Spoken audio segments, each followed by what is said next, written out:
And we are back, and as promised, in the studio this morning with Matt and Dave is Lubbock ISD Superintendent Dr. Kathy Rollo. Good morning, Dr. Good Rollo. morning. Thanks for having me today. Always glad to have you. Well, you always impart some great information well, about Lubbock thank public schools.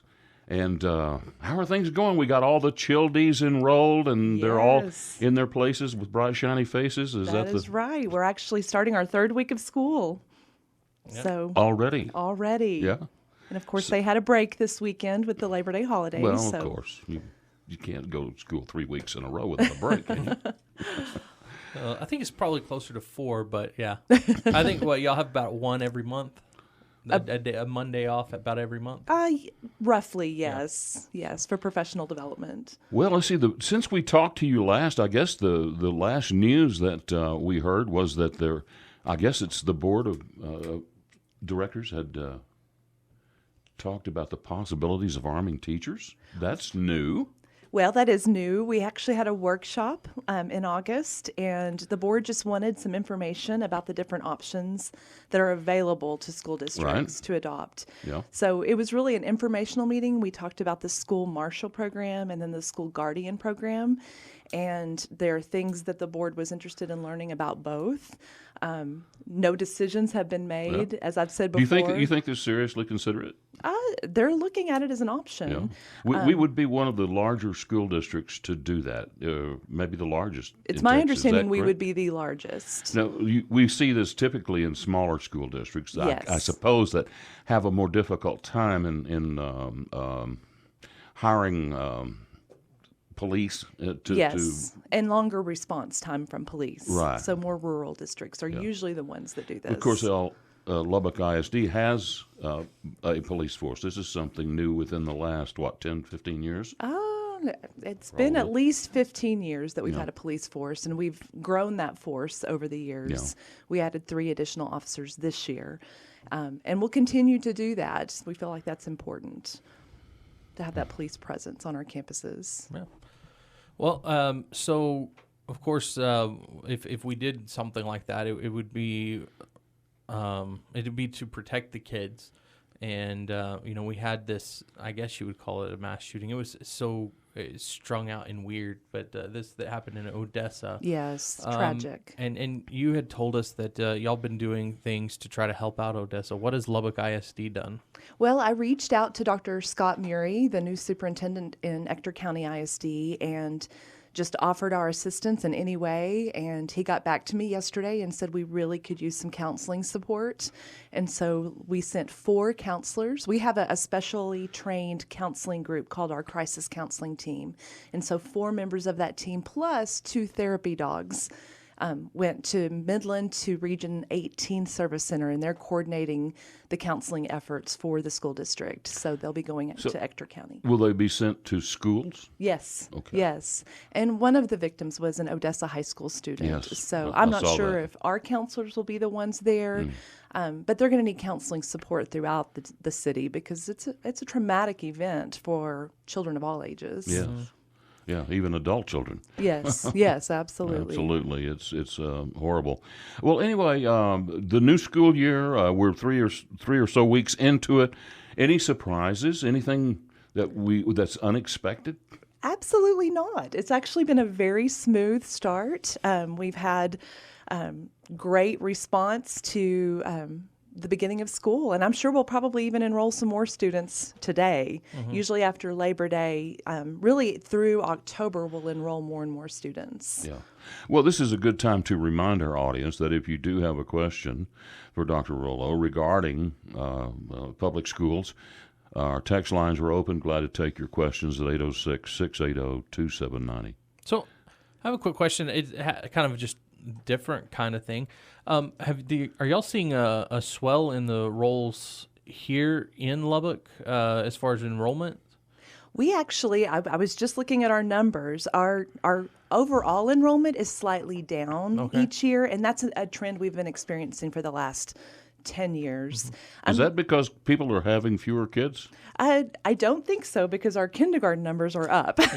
Oh, I think our enrollment is declining, whereas Friendship and Cooper's enrollment is increasing because of the availability to build new homes. probably Lubbock is So- aging. Yes. The reason why I was asking this is my kids, they went from a first grade class where they had to reduce it to 3 classes because there weren't enough kids, to a second grade class where they now have 4 classes and they have quite a few more kids. So I didn't know if it was because of the moving back and forth of kids, or if enrollments had gone up. We're really seeing a swell in our pre-K and kindergarten first grade enrollments. So we do think that swell will continue to grow. Okay, that's good. Okay, Dr. Rollo, we have a texter this morning that says, Dr. Rollo, there was a report out that made the top salaries known to the public.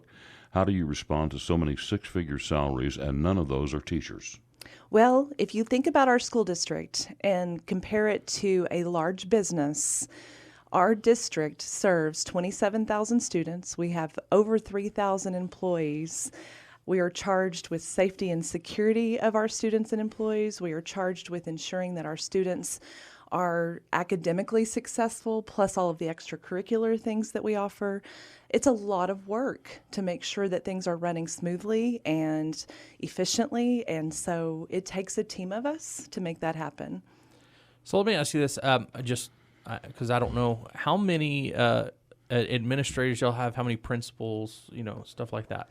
Do you have an idea? District level administrators, I can't say off the top of my head. I think we probably have about 25 district level administrators, and then we have 51 campuses, and each one of those campuses has a principal.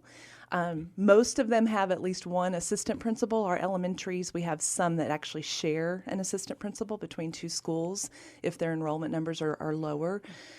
We have 4 feeder patterns in Lubbock ISD, and each one of those feeder patterns has an executive principal that oversees those campuses and provides support to the principals and helps coach them, helps make them better, helps them lead their teams, and then they also serve as a liaison between district level support. So if you were to compare it to like a smaller ISD, you would probably say like the district, I guess the district supervisors would be closer to what would be a superintendent maybe at another one, if it was more, because you wouldn't have a district supervisor at a smaller ISD. Some of our very small ISDs have a superintendent, and that superintendent takes care of all of the financial operations as well as academic and instruction oversight.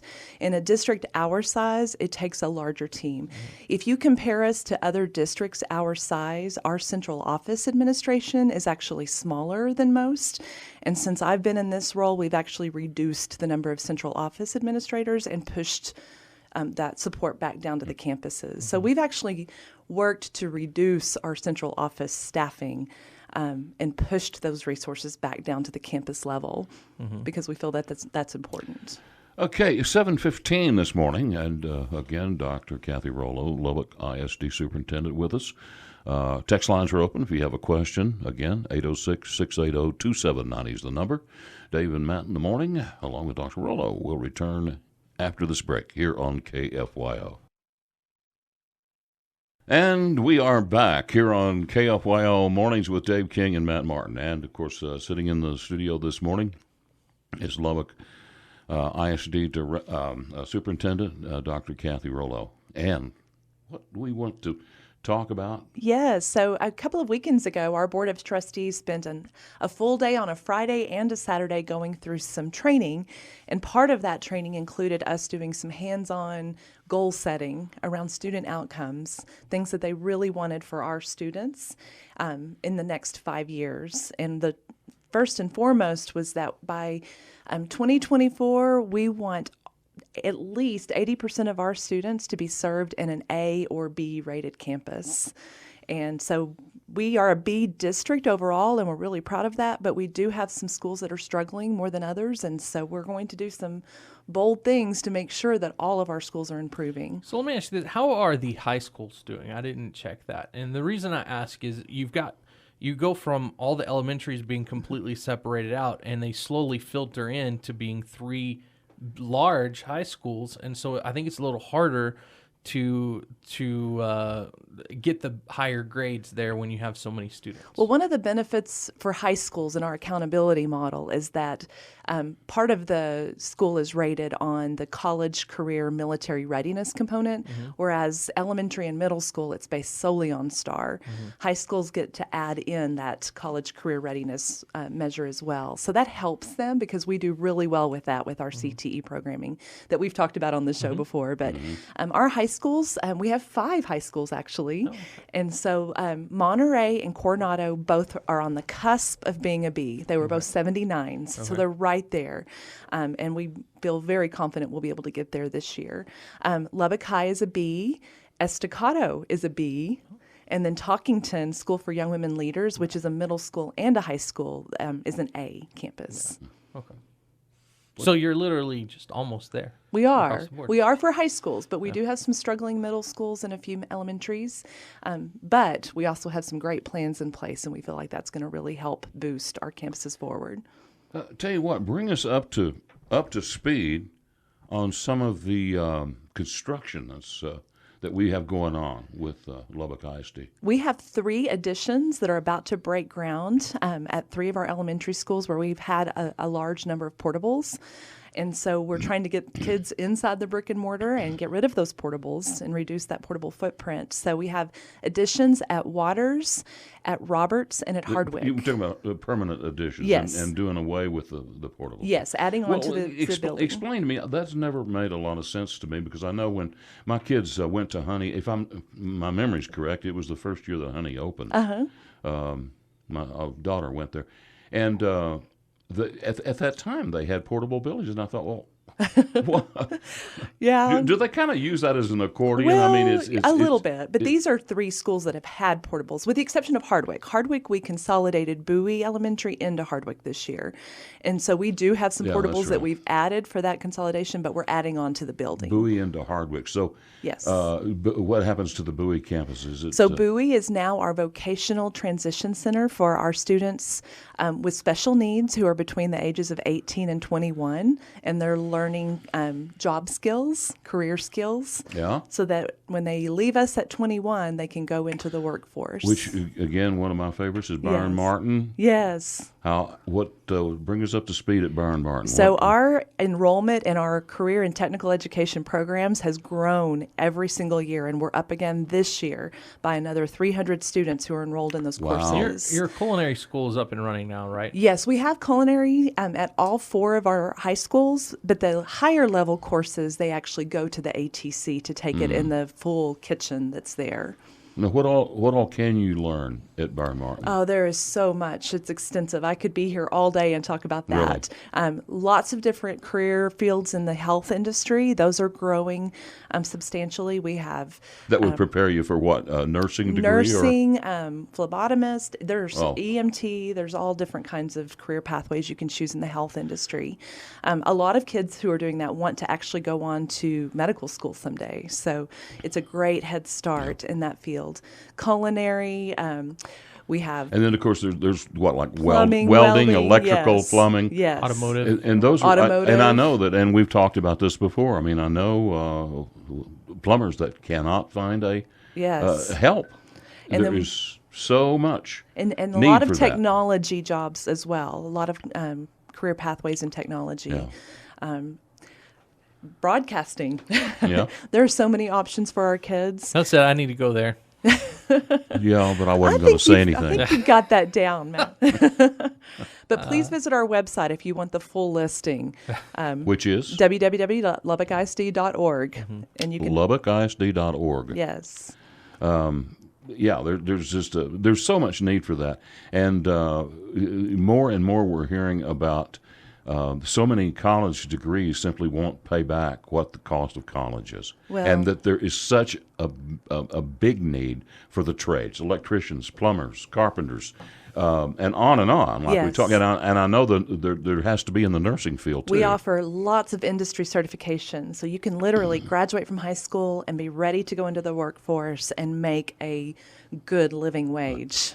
Well, and I think that's the point. There's some of these fields you can make as much as people with a college degree. Absolutely. And this is probably a story that is not being told perhaps as much as it should, because I know that in the past, everything was pushing the kids to go to college. Yeah, that pendulum has definitely swung back to the middle where you have choices.